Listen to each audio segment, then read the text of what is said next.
दोस्तों, यदि आप एक बिजनेसमैन हैं तो फिर मैं आपसे यही कहूँगा कि आप इस पूरी वीडियो को ज़रूर ध्यान से देखिएगा, क्योंकि आज की इस वीडियो में एलआईसी की एक ऐसी बेहतरीन प्लानिंग मैं आपके लिए प्रस्तुत करने जा रहा हूं, जो कि आपके बिजनेस के लिए, आपके परिवार के लिए और आपके बच्चों के भविष्य के लिए बहुत ज़्यादा फायदेमंद साबित होगी। एक इंसान अपने जीवन में जो भी कार्य करता है वह अपने व्यवसाय से होने वाली आय के आधार पर ही करता है। यदि आप बैंक में सेविंग करना चाहते हैं, यदि आप म्यूचुअल फंड में निवेश करना चाहते हैं, यदि आप कोई प्रॉपर्टी खरीदना चाहते हैं, यदि आप अपने बच्चों को पढ़ाना चाहते हैं, यदि आप अपने बिटिया की शादी के लिए प्रबंध करना चाहते हैं, तो यह सारी चीज़ें आपके व्यवसाय और उस व्यवसाय से होने वाली आय के ऊपर ही निर्भर करता है। और एलआईसी की यह जो बिजनेस प्रोटेक्शन प्लानिंग है, यह आपके बिजनेस की सुरक्षा के लिए बहुत ज़्यादा फायदेमंद साबित होगी। तो आइए अब हम समझते हैं कि एलआईसी की यह जो बिजनेस प्रोटेक्शन प्लानिंग है, इससे क्या लाभ होता है। दोस्तों, एलआईसी की यह जो बिजनेस प्रोटेक्शन प्लानिंग है, दो तरह का लाभ प्रदान करती है। पहला लाभ यह है कि यह आपके जीवन काल में बीमा सुरक्षा देती है, और दूसरा लाभ यह है कि एलआईसी को यह पता है जब एक बिजनेसमैन बुजुर्ग हो जाता है, जब वह अपनी जॉब से रिटायर हो जाता है, तो उसको बुढ़ापे में कोई भी पेंशन का साधन उपलब्ध नहीं होता है। तो एलआईसी की यह जो प्लानिंग है, आपके बुढ़ापे के लिए एक फंड का निर्माण करती है। यह फंड इकट्ठा रूप में आपको वापस कर दिया जाता है। आप इस फंड का उपयोग पेंशन के लिए कर सकते हैं। दोस्तों, एलआईसी के इस प्लानिंग को समझने के लिए सबसे पहले हमें बिजनेस को समझना जरूरी है। हालांकि मैं जानता हूं, जब आप बिजनेसमैन हैं तो यकीनन मुझसे कहीं ज़्यादा आपको बिजनेस की जानकारी होगी। मैं आपके बिजनेस के विषय में जानकारी नहीं देने जा रहा हूं। आपके बिजनेस में जो फंड यूज होते हैं, पैसे की जो भूमिका होती है, मैं उस पर जिक्र करने जा रहा हूं। किसी भी बिजनेस को करने के लिए 3 तरह के फंड की आवश्यकता होती है। पहला फंड, यदि आप एक दुकानदार हैं तो यकीनन आप अपने दुकान में कुछ प्रोडक्ट रखते होंगे। जैसे मान लीजिए, यदि आपका एक जनरल स्टोर है तो आपकी जनरल स्टोर की दुकान में तमाम तरह के जनरल स्टोर से संबंधित प्रोडक्ट पड़े हुए होते हैं। अब यह जो भी प्रोडक्ट पड़े हुए होते हैं, यह एक फंड के रूप में होता है। जब आप इसको बेचते हैं तब इससे आपको इनकम मिलती है, आपकी कमाई होती है। दूसरा फंड आपके ग्राहकों के बीच में आपके द्वारा दिया गया उधार रुपए के रूप में होता है। मुझे यकीन है कि हर बिजनेस में कुछ न कुछ उधारी का धंधा होता ही होता है। तो यकीनन आपके पास भी कुछ ऐसे ग्राहक जरूर होंगे जो आपसे सामान खरीद कर लेकर जाते होंगे, लेकिन पैसे का भुगतान कुछ दिनों के बाद या 1 महीने के बाद जब उनको पेमेंट मिलता है तब वो करते हैं। इसके बाद आपका बिजनेस प्रभावित न हो, इसके लिए आपके गल्ले में या फिर आपके सेफ में कुछ न कुछ पैसे जरूर पड़े हुए होते हैं। यानी कि किसी भी बिजनेस को सुचारू रूप से चलाने के लिए यह 3 तरह के फंड की आवश्यकता होती है, और आपको इन तीनों ही तरह के फंड को मेंटेन करना बहुत ज़्यादा जरूरी हो जाता है। अब दोस्तों, किसी भी बिजनेस को करते समय यदि बिजनेसमैन के साथ कोई कैजुअलिटी हो जाती है, उदाहरण के तौर पर हम यह मान लेते हैं कि यदि बिजनेसमैन किसी दुर्घटना का शिकार हो जाता है, तो इसका बहुत बुरा प्रभाव आपके बिजनेस पर पड़ता है।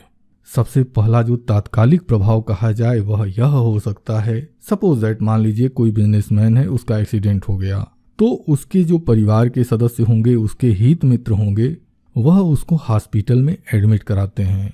अब एडमिट कराने के दौरान ही तत्काल, देखिए, हर व्यक्ति अपने भविष्य को सुरक्षित करने के लिए कुछ पैसे बैंक में, पोस्ट ऑफिस में और दूसरी जगह पर सेव करता रहता है। लेकिन कुछ पैसे तो ऐसे होते हैं जिसको कि तत्काल कैश किया जा सकता है, कुछ पैसे ऐसे होते हैं कि जिसको तत्काल कैश नहीं किया जा सकता। जैसे में सेविंग अकाउंट, आज की डेट में तो तमाम माध्यम हैं, आप एटीएम के थ्रू, इंटरनेट बैंकिंग के थ्रू आप पैसे को तत्काल कैश कर सकते हैं। अब जब किसी परिवार का कोई सदस्य एक्सीडेंट हो गया है और उसका इलाज कराना होता है, तो परिवार के सदस्य सबसे पहले ऐसे पैसे को कैश करते हैं, ऐसे पैसे को निकालते हैं जो कि आसानी से उनके हाथ में आ जाता है, और इस पैसे का उपयोग वह जो परिवार के सदस्य हैं उस व्यक्ति के जीवन को बचाने के लिए करते हैं।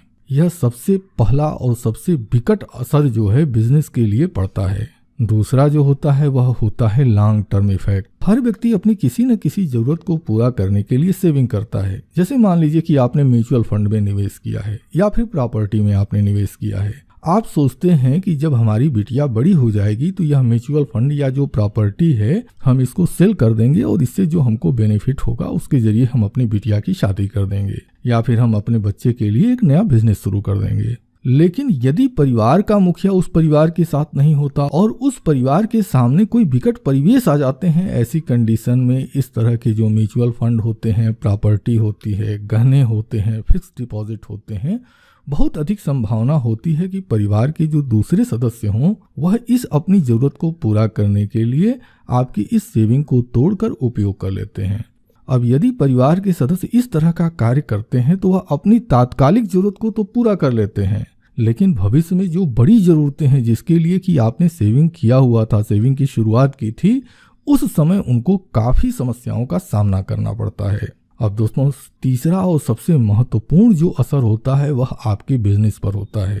अब देखिए, जब आप अपने बिजनेस को कर रहे होते हैं तो आपके दुकान से तमाम लोग उधार पर सामान लेकर जाते हैं, लेकिन जब उनको यह पता चलता है कि दुकानदार की डेथ हो गई है तो ऐसी कंडीशन में वह लोग विभिन्न तरह के बहाने बनाकर, जैसे में कि हमने उनसे उधार लिया ही नहीं था या हमने लिया तो था उनको पैसा दे दिया था, ऐसा कुछ बहाना बनाकर अधिकतम लोग वह जो देनदारी है उससे अपने आप को बचाने की कोशिश करते हैं। अच्छा, दूसरा बहुत बुरा असर पड़ता है और वह यह होता है कि देखिए, जब आप किसी बिजनेस को कर रहे होते हैं तो आप भी बड़े महाजन के यहाँ से जाकर आप कुछ न कुछ अपनी दुकान का सामान लेकर आते हैं और वह इस शर्त पर लेकर आते हैं कि हफ्ता दिन, महीना दिन के अंदर आप उस सामान की बिक्री कर देंगे और बिक्री करने के बाद जो पैसे आपको मिलेंगे इससे आप महाजन के कर्जे को चुका देंगे। अब देखिए, सबसे पहला तो नुकसान यह हुआ कि जो लोग आपको उधार देने वाले थे उन्होंने मना कर दिया या बहाना बना दिया। दूसरा चीज, जो महाजन है वह आपके व्यवसाय का जो भी उत्तराधिकारी होगा उस पर यह दबाव बनाएगा कि उसकी जो उधारी है या तो आपके बिजनेस का जो वारिस है वह उस पैसे को वापस करे या फिर जो सामान आपने महाजन के यहाँ से लेकर आप आए हुए थे उस सामान को वह वापस ले जाने की डिमांड करेगा। तो यह जो कंडीशन होती है किसी भी बिजनेस के लिए बहुत ही बुरी होती है। तो दोस्तों, मेरी LIC को आपकी इस तरह की समस्याओं की पूरी जानकारी थी और इसी जानकारी को ध्यान में रखते हुए LIC ने बिजनेस प्रोटेक्शन प्लान लॉन्च किया। अब यह प्लान क्या कहता है, आइए हम इसको एक एग्जाम्पल से समझते हैं। तो एग्जाम्पल के लिए हम मान लेते हैं कि आपका जो बिजनेस है, आपके बिजनेस की वैल्यू 25 लाख रुपए है और आपकी एज 30 साल है और सपोज दैट कि आज की डेट में आप यह मानकर चल रहे हैं कि हम 60 साल की एज में रिटायर हो जाएंगे। तो ऐसी कंडीशन में आप यह जो पॉलिसी है वह 30 साल के टर्म के लिए आप इस पॉलिसी को लेंगे। और कमाल की बात मैं आपको बताऊं, यदि आपके बिजनेस की वैल्यू 25 लाख रुपए की है और आप इस प्लानिंग को चुनते हैं तो इसके लिए केवल और केवल प्रतिदिन का आपको 240 रुपए की बचत करनी होगी। अब यदि आप 240 रुपए प्रतिदिन का बचाते हैं तो इससे आपको लाभ क्या होगा, आइए अब इसको समझते हैं।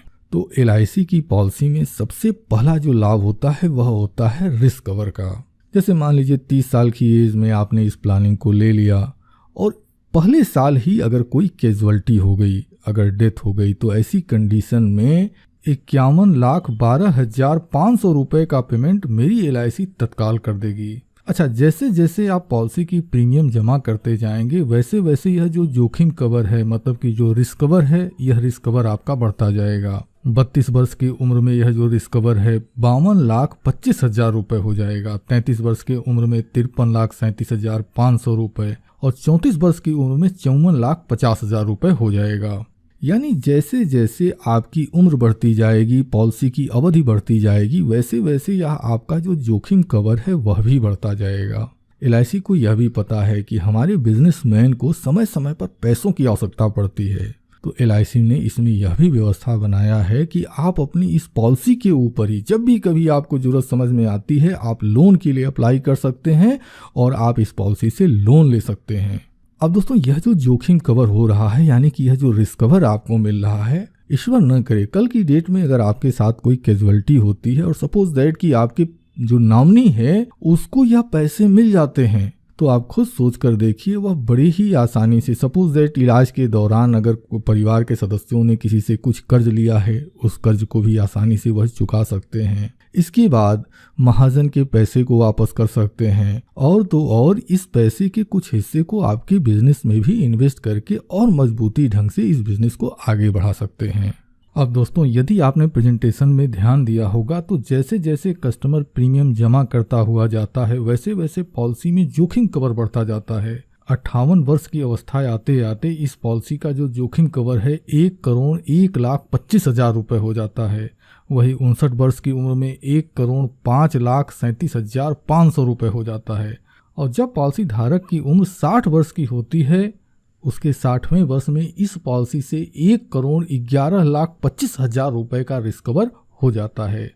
अब जब पॉलिसी धारक की उम्र 60 साल कंप्लीट हो जाती है यानी कि पॉलिसी की अवधि 30 साल पूर्ण हो चुकी होती है, तब इस पॉलिसी की मैच्योरिटी हो जाती है और इस पॉलिसी की मैच्योरिटी पर लगभग 86,25,000 रुपये का भुगतान हो जाता है। आप इस पैसे का उपयोग अगर आपको जरूरत समझ में आती है आप इस पूरे पैसे को ले लीजिए, और अगर जरूरत समझ में नहीं आती है तो इस पैसे को आप अपने रिटायरमेंट फंड के रूप में उपयोग कर सकते हैं। यदि आप चाहें तो आप LIC के ही पेंशन प्लान में इसको कन्वर्ट कर सकते हैं। हाँ, यह अलग बात है कि यह जो पैसे हैं जब आप इसको कन्वर्ट करेंगे उसी समय यह निर्धारित होगा कि यह जो पैसे आप कन्वर्ट कर रहे हैं इससे आपको कितना पेंशन मिलेगा, यह उसी समय डिसाइड होगा। तो दोस्तों, मुझे पूरा भरोसा है कि यह जो प्लानिंग है आपको पसंद आ रही होगी, तो फिर देरी किस बात की है। देखिए, LIC के पॉलिसी की जो प्रीमियम होती है वह अलग अलग उम्र में अलग अलग होती है। ठीक इसी तरह से अलग अलग लोगों के जो बिजनेस हैं वह बिजनेस अलग अलग अमाउंट के हो सकते हैं। उदाहरण के लिए कोई बिजनेस 5 लाख रुपए का हो सकता है तो कोई 25 लाख का हो सकता है, कोई 50 लाख का हो सकता है तो कोई 2 से 5 करोड़ का भी हो सकता है। तो आप अपने लिए अगर इस प्लानिंग को समझना चाहते हैं तो देखिए स्क्रीन पर LIC एजेंट की पूरी जानकारी दी गई है। आप इनके मोबाइल नंबर पर कॉल करके या फिर ईमेल आईडी पर मेल के जरिए आप इनसे संपर्क कर सकते हैं और आप इस प्लानिंग को समझने के लिए आप इन्हें बुला सकते हैं। दोस्तों, मैं उम्मीद करता हूं कि इस वीडियो में जो जानकारी मैंने आपको दी है यह जानकारी आपके लिए उपयोगी रही होगी। तो दोस्तों, इसी शुभकामना के साथ कि आप और आपका पूरा परिवार खुशहाल हो, स्वस्थ हो और आपका आर्थिक भविष्य समृद्ध होता रहे, इसी शुभकामना के साथ मैं अपनी इस वीडियो को समाप्त करता हूं। आपने अपना कीमती समय हमें दिया है, इसके लिए मैं आपका दिल से आभारी हूं। धन्यवाद। Thank you very much.